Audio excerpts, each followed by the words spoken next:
Several years after Frank left, the accumulation of films were still with us and unused when Professor Barnes of the Iowa University and Jim Perkins, both of the Chicago chapter of the Society of Advancement of Management, offered to take all of this film and evaluate it and put it into such shape that we'd have one film.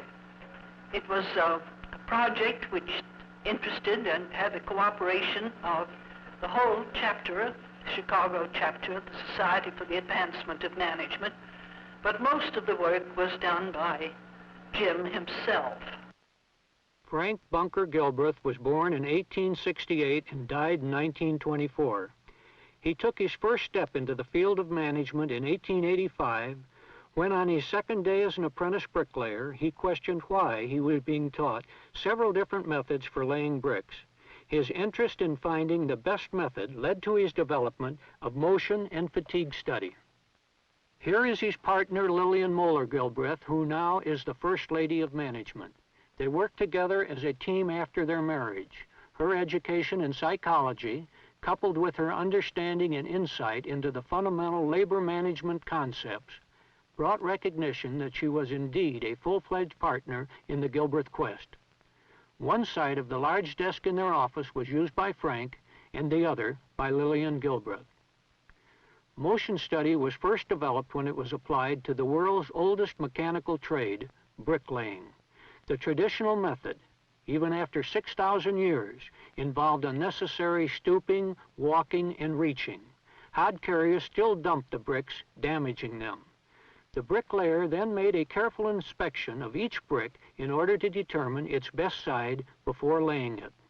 A 225-pound man bending to his shoe tops twice for each brick expends much more energy than in moving the 4.5-pound brick. He stoops once for the brick, then once again for the mortar. Excessive stooping was the fatiguing and unskilled part of the job and required most of the time. To eliminate waste motion, Gilbreth designed a non-stooping scaffolding platform and a one-motion grass packet. When the men worked on the wall, a lifting jack gradually raised the entire scaffold. This device, patented by Gilbreth in 1891, maintained the level of mortar and bricks at the most untiring height and close to the wall.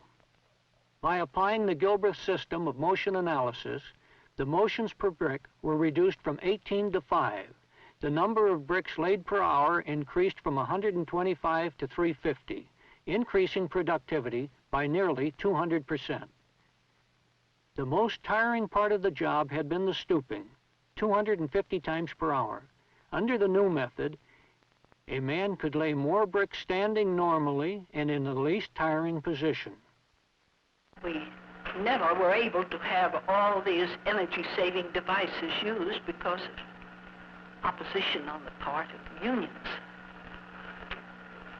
But they were tried out on some of our own jobs to the point where we knew that they would work.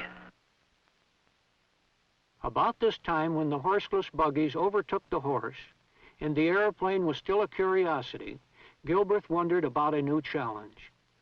Following his outstanding success in bricklaying and construction, he then pursued broad research in diversified manufacturing operations. Fundamental principles and techniques resulted from this research. He created an entirely new school of thought concerned with how to improve industrial efficiency and at the same time improve working conditions for the worker. His work took a firm hold in engineering and economic societies, as well as with the leaders of our country. Its impact upon the economy helped the United States to attain its present position in the world. In a speech made to the nation by President Woodrow Wilson on August 25, 1919, he was quoted as saying, "Better standards of living are impossible without producing more. Men cannot consume what has not been produced. On American labor rests grave responsibility if labor itself is not to suffer." Gilbreth's research, discoveries, and conclusions extended into many diverse areas: motion and fatigue study, skill study, plant layout and material handling, inventory control, production control, business procedures, safety methods, developing occupations for the handicapped, athletic training and skills, military training, and surgical operations. Frank, as of course you know, felt that the human element was the most important element in any work situation, that the more you could know and understand the worker, the happier you could probably make him on the job. And as he always felt that happiness minutes were the thing we were all primarily interested in, why, of course you got those happiness minutes by trying to make people enjoy their work. On his first consulting job, one of the most important operations at the New England Butt Company was the assembling of its braiding machines. A mechanic working from blueprints assembled 18 braiding machines per day. Using motion picture analysis and the help of the men, a better method was developed. The parts were first laid out in order. Without the use of blueprints, a mechanic assembled 66 braiding machines per day, an increase of over 250%. This packet was one which Frank took a great deal of interest in, which he enjoyed very much indeed.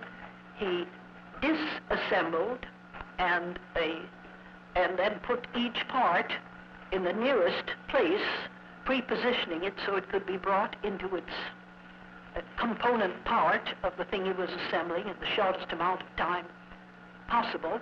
He could have these packets set up. This series of pictures demonstrates the packet method. The packets provide a one-motion grasp, which reduce searching, decision-making, and grasping time. It does require a stock boy to load the packets. This was done by moving the packets on trucks right up to the stock bins. The loaded packets were then rolled into the assembly area. The packet itself was designed for the most efficient series of motions. Gilbreth accepted an assignment with Lever Brothers in 1920, and here you see the original method used for edging and polishing bars of glycerin soap. The operator used a hand knife to scrape the mold marks from the edges of the soap bars. Later, the operator polishes the soap bars with a cloth. The new method offered the operator an opportunity to sit or stand at will, the least fatiguing way to work. Gilbreth felt very strongly about making work easy. He recognized men will allow themselves to become only so tired during the course of a day, and that they then pace themselves. One Gilbreth study showed that providing a chair for the worker and allowing him to sit or stand at will improved productivity by 18%, and at the same time the worker returned home less tired. Gilbreth's new method provided for shortened reaching, the use of gravity feed containers, drop delivery for damaged bars to the waste bin, and a stool, making the work less tiring and giving more output.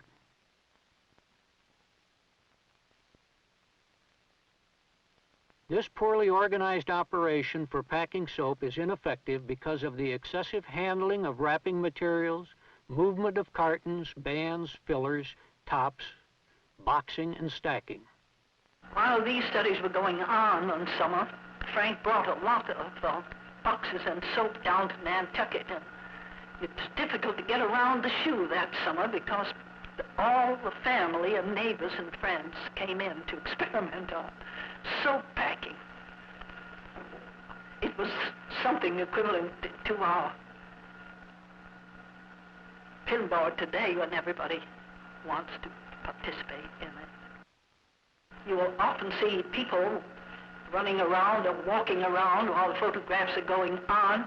They were all participating, sometimes to the advantage and once in a while to the disadvantage of the work going on, but always to the advantage of the morale we felt.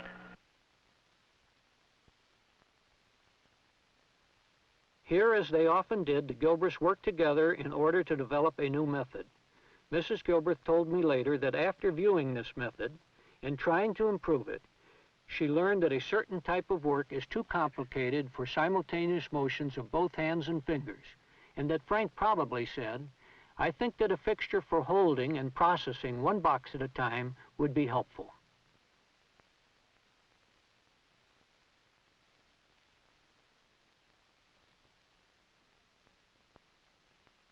Here is the new Gilbreth method.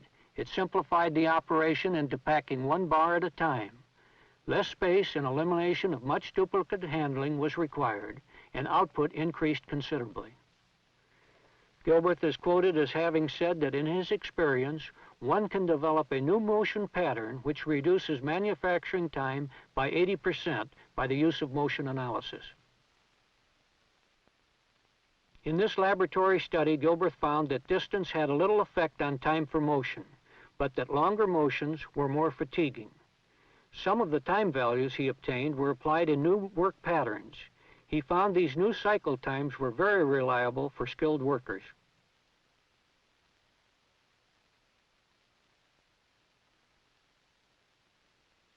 Here is an extremely hazardous operation for cutting nuts. The fingers come very close to the cutting wheel, and a little slip could cause a very serious accident. In order to obviate this danger, Gilbreth designed a safety holder and a more economical motion pattern, but the greatest advantage was a safety feature. You see here that the new method and safety fixture keep the fingers away from the dangerous circular cutting blade. Here is a root model which Gilbreth developed to improve the flow of materials. He said when he first developed this technique, some of his friends laughed themselves to death, but that it was quickly accepted by plant managers. It includes an analysis system with summarized statistics to help evaluate different layouts. Gilbreth found that the layout distance was often cut by 75%, and process time was reduced considerably. Here we have the development of a new method for packing boxes of Lux soap by use of a conveyor. Shortened reach helps increase productivity, and less lifting makes the work less tiring. Gilbreth favored the use of conveyor operations particularly because it helped save time and relieved people of the necessity for moving heavy loads. He noted, however, that sometimes a conveyor operation with a gang of workers allows too much idle time required to keep the system going, and this was one of the comments he made about one of the early Ford assembly lines.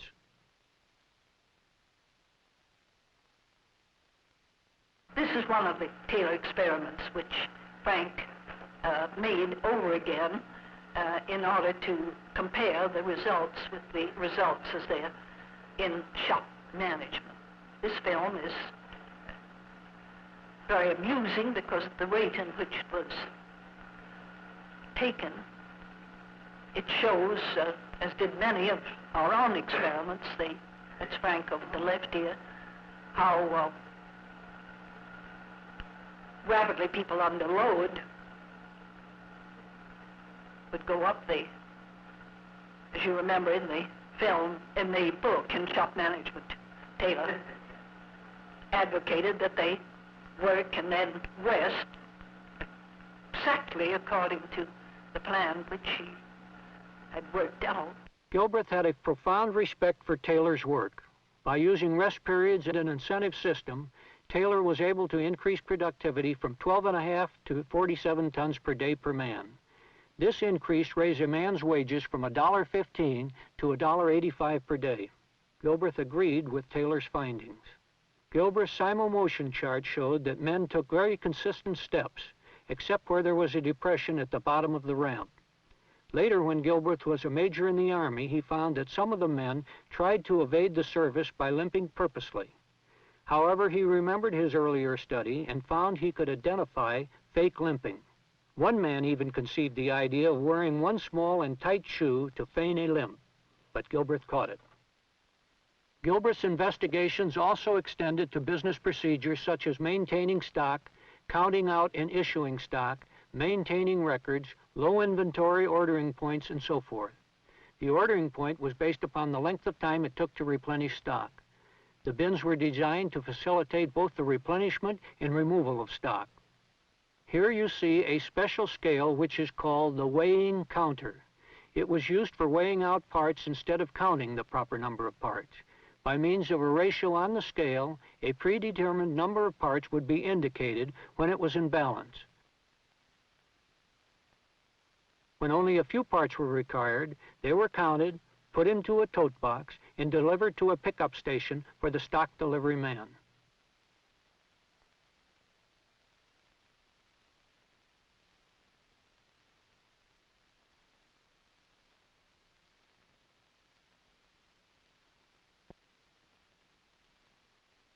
We all recognize this as being an early development of the lift truck for moving skids.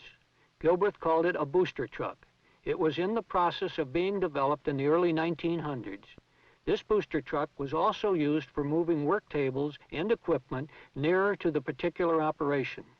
Note that at that time the feet, or fins as Gilbreth called them, were not attached to the platform. That came as a later development. Booster trucks lifted skids to table level in order to reduce the amount of fatigue and improve productivity. This is a fairly common practice today by paper cutters in the printing industry.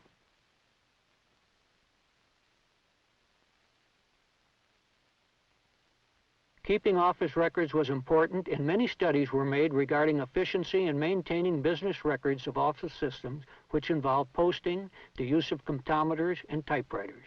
A great deal of controversy existed at that time concerning employment of women in manufacturing operations.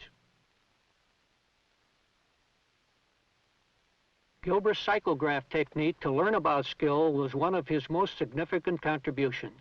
He gives a demonstration here by attaching flashing lights to his fingers, which indicates the length of time a motion takes.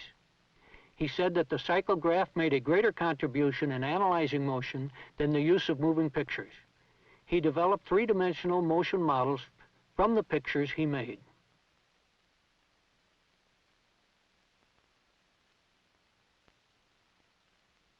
Now we're coming very shortly into some of the application of the cyclograph out in the actual shop work. This was done also in the New England Butt Company. Some of these studies that you see are to show skill and the difference between a skilled operator and unskilled operator. And some of them are to show the learning process. Here you see a cyclograph study applied to a drilling operation. By tilting the tote box so that the parts all slid down to a certain place in the box, the operator could reduce searching and grasping time. It was found that the old theory of feeding parts into one side and out the other did not work as well as when the part is fed in, and after drilling, the latch handle is allowed to drop down a chute into another tote box. The new method increased productivity over 100% and was less fatiguing. In an application of this cyclograph technique to one operation, more than a mile of hand travel was eliminated. Gilbreth said, "The expert uses the motion model for learning the existing motion path and the possible lines for improvement." He also said, "An efficient and skillful motion has smoothness, grace, strong marks of habit, decision, lack of hesitation, and is not fatiguing." In the early days of the typewriter, promotion was based upon winning the annual national typing contest. After losing one year, the Remington Company commissioned Gilbreth to train a champion typist. He applied his motion study techniques. His champion for the Remington Company used a system emphasizing the eyes were to stay focused on the material to be typed. The champion typing record, set in 1916, was 150 words per minute from strange copy and with no mistakes. One of the fields in which he took special interest was the visual process. He studied effects of lighting, lighting conditions, and the use of eyes in industry from the point of view of improving efficiency, and largely as a means of reducing visual fatigue. The series of shots you see here were probably made only to determine whether the camera could be used to demonstrate and measure eye movements. Gilbreth studied work distribution in order to balance the load of the fingers based upon their muscle capacities. Ultimately, a new Dvorak keyboard was engineered, which is said to have improved output from 7 to 15%. The Giants versus the Phillies at the Polo Grounds on May 31st, 1913. Gilbreth found that the pitched ball traveled at the rate of about 150 miles an hour. It was in flight about 3/10 of a second, which allows very little reaction and swinging time. The cross-section screen used was to learn where does the ball start to curve and how much. Gilbreth found that after the ball left the pitcher's hand, it took about 1.5 seconds for it to be relayed to second base. The dash to steal second base with an 8-foot lead required a speed faster than the world's record for the 100-yard dash. Gilbreth believed skills in one field could be transferred to another. His first assignment as major in World War I was to teach soldiers how to throw hand grenades. His knowledge of pitching skills stood him in good stead in his military assignment.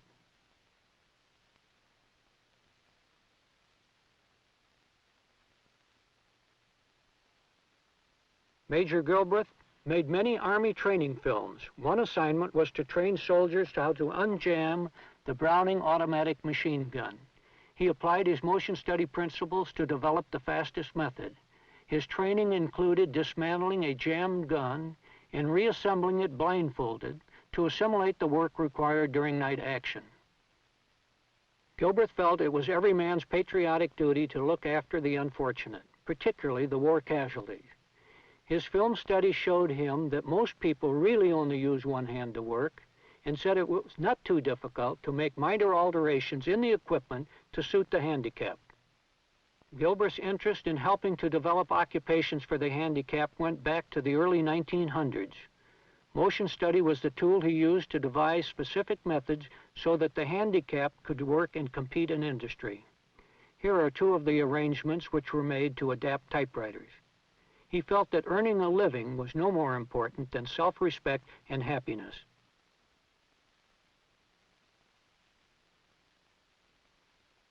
As a boy, and witnessed several hundred surgical operations.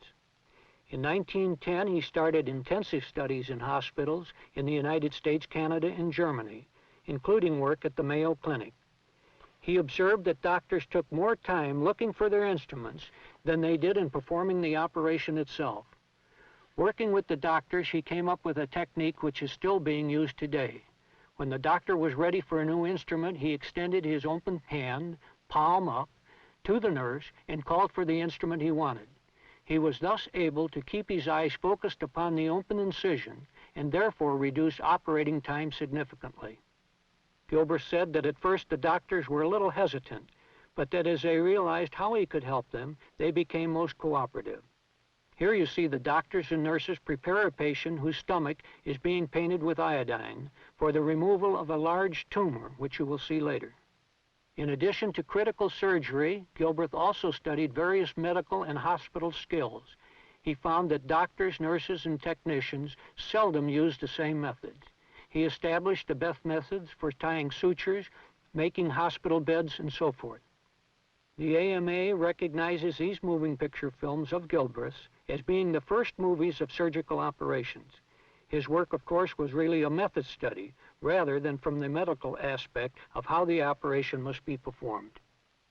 We had marvelous cooperation. I feel sure that this was because Frank took plenty of time to enlist the real interest of the people concerned, and also that he had such tremendous enthusiasm that spread to other people. The days just weren't long enough to fit in all the things that he wanted to. And in case you're concerned, this operation was successful. Cheaper by the Dozen tells the story of the Gilbreth family and how the home was managed. This family is loved internationally, so a few scenes of their family life may not be out of order. This picture I have had tried to have eliminated from the film a good many times, but haven't succeeded. The children, strangely enough, whose photographs are not very flattering, all love it and wouldn't have it come out of the film for anything. The Gilbreths said that the home is a restaurant, a dormitory, a school, a hospital, a place for development and relaxation, and most of all, a place for love. Mr. Gilbreth said that the home is a plant whose product is Happiness Minutes.